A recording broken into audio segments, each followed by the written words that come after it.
Hello Holiday Farms, it's Josh Hall, your executive chef here at the club, bringing you another tip of the week. So last time we showed you how to choose the correct steak at the grocery store, and today in the tip I'm going to show you how my favorite way is to cook it at home. First things first, I like to use a cast iron skillet when I'm cooking steaks at home.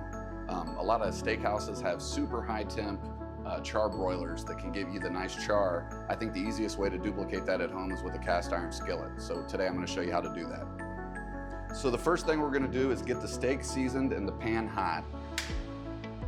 So I'll turn the fire on the pan, let that get going hot with no oil in it. I'm going to add a little bit of oil to the steak on both sides,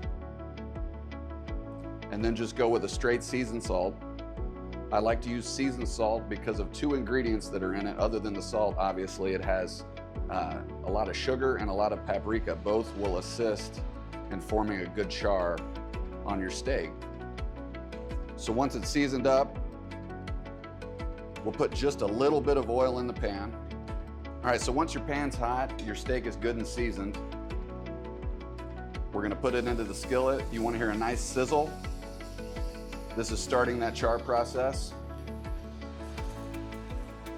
And the way we're gonna cook it this time is get a really good sear on one side, then we're gonna flip it, and when we flip it, we put it in the oven.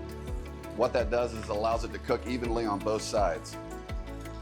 So once you see that the char is starting to form on the bottom, we'll flip it over and give it a check. We're starting to get good color. I think that's good.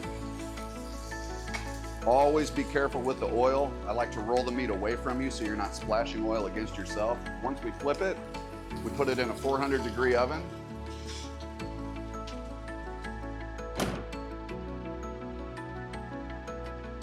And give it 5 or 10 minutes in the oven, and it should be good to go.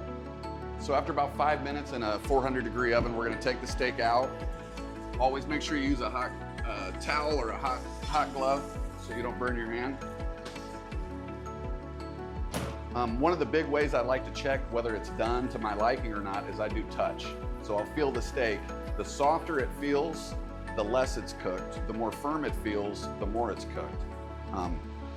I like my New York strips medium rare, and this one feels pretty close. But the next step we do, so after we pull it out of the oven, we let it rest. I like to let it rest on a screen, similar to this one. What that does is it lets the steak, A, finish cooking a little bit, and B, retain some of the juices, so when you slice it, all the juice doesn't all run out and you end up with a dry product. So what I'm gonna do is put this one aside that I cooked, and we'll slice the one I cooked earlier. So you see this is the bottom edge, the first part I seared. It has the good caramelization on it, which makes for a better texture in your meat. Sometimes when I plate them, especially at home, I like to slice them. Always do that against the grain. So on a strip, you're gonna cut it short way.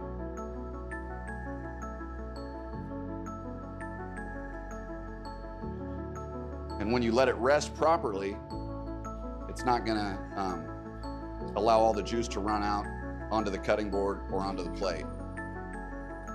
Slide it onto the plate. And you got a perfectly cooked, medium rare New York strip at home. So that's my favorite way to cook a steak at home. Join us next week for another tip. Thank you and have a great week.